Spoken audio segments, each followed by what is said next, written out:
Môre, ons is weer terug. Daar's slegte nuus, die winter lyk dit my amptelik begin. En ja, na die lang naweek is verby, so soms ek 'n dubbele slegte nuus. Sorry daaroor. Maar dis hoe dit werk. Ons is terug by die Bybel. Ons het gesê Genesis 1 tot 11. Daai gedeelte het ons nie 'n datum by nie. Moenie net ouens jou mislei om te sê maar hulle weet ken van 'n datum nie. Ons is vandag by Rigters. So daar het nou 'n klomp goeters gebeur. Daar's 'n ouetjie wat geroep word, sy naam is Abraham. En hy sê die Here sê vir hom trek en hy bly in hierdie land saam met Abraham en Isak is sy seun en later Jakob. En Jakob het 'n seun, sy naam is Josef. En Josef word verkoop en hy, as 'n mens nou Israel so moet teken, en die Nyl Delta is hierso, dan is Egipte nou hierso en Josef beland in Egipte en daar bly hulle vir 400 jaar, word hulle verskrik baie, belofte van grond en 'n groot nageslag. Wel, hulle het nog nie grond nie, maar het hulle nageslag. Hierso is omtrent 1 miljoen en 1,5 mense wat hierso bly.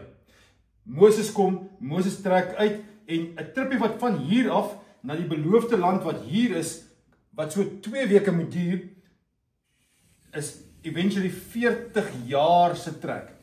Uiteindelik, na Deuteronomium, kom Josua en Josua lei hulle oor die Jordaanrivier in die beloofde land in en daar bly hulle vir 'n goeie klompie jare.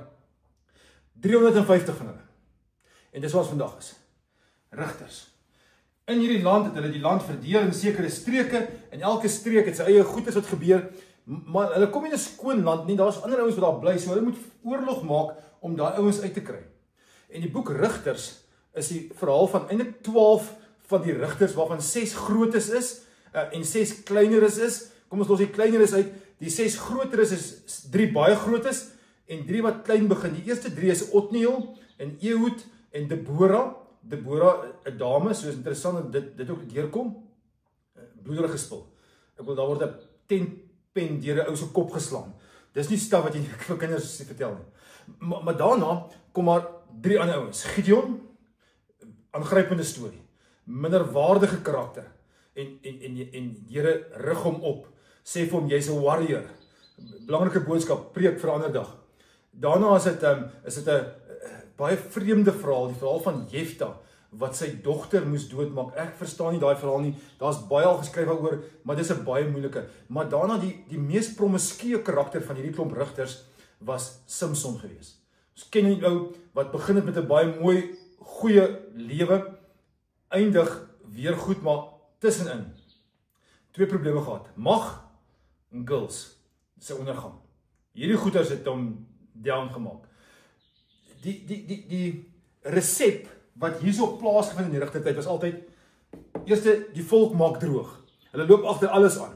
Dan is daar 'n ander volk, Filistyne, Ismaeliete, ander volke wat oor hulle regeer. Dan kom die volk tot inkeer. Uiteindelik besef hulle die Here nodig.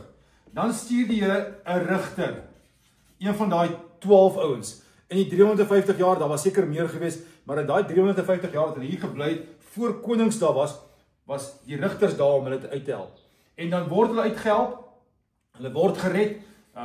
Samson slaan hoeveel van hulle dood met 'n kakebeen van 'n donkie, of hulle trek die pilare van die tempel in en almal gaan dood. En dan die slegte ding. Die volk val weer terug waar hulle was.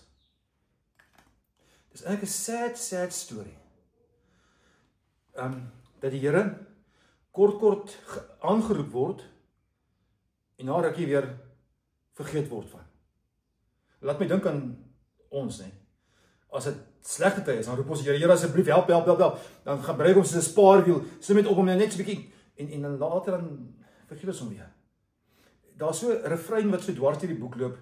Die volk het gedoen wat goed is in hulle eie oë.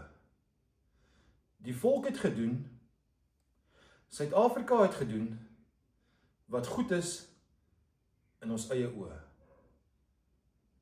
Dalk, en ek weet dit is 'n baie meer komplekse issue, maar dalk is ons eie oë nie so skerp nie. Dalk moet ons weer na die Here toe draai. God sien dit raak en ek die volgende boekie vertel vir ons 'n storie, 'n girly storie, en ons gaan volgende week lekker daaroor gesels. As 'n man sal ek oor die girly goed staf praat. Oor 'n boekie wat se naam Rit is, net kort net 4 hoofstukkies. Maar aangrypend is om te sê, maar daar's iets nodig, daar's iemand nodig wat hierdie spiraal, want dit is 'n bose kringloop wat net afloop en afloop en afloop, wat hierdie spiraal kan breek. En ons lees van hierdie boekie Rit, wat die voorvader van die breek van hierdie ding kom vertel.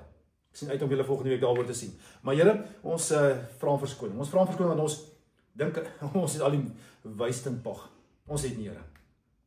Ons gemors waarin ons is dikwels onsself en ons eie keuses en die mense rondom ons se keuses. Ons is regtig waar nie so braai as ons dink nie. Ons bely dit. Ons vra dat U ons sal help asseblief. Here, gee ons regtig waar sal stil raak en sal hoor wat U vir ons wil sê. Gee ons nie ons eie koppe sal volg soos hierdie klomp Israeliete vir 350 jaar nie. Oor en oor dieselfde refrein. Hulle het gedoen wat verkeerd het, wat reg is in hulle eie oë. Gee ons sal leer om op U te vertrou. Amen. Nou ja, bly warm en ons sien mekaar Sondag. Ek is besig met die reeks oor Josef en ek is baie opgewonde. Daar's nog 4 wat kom. Aangrypende reeks oor ompaaie wat die Here met ons loop. Sien vir jou Sondag. Cheers. Bye bye.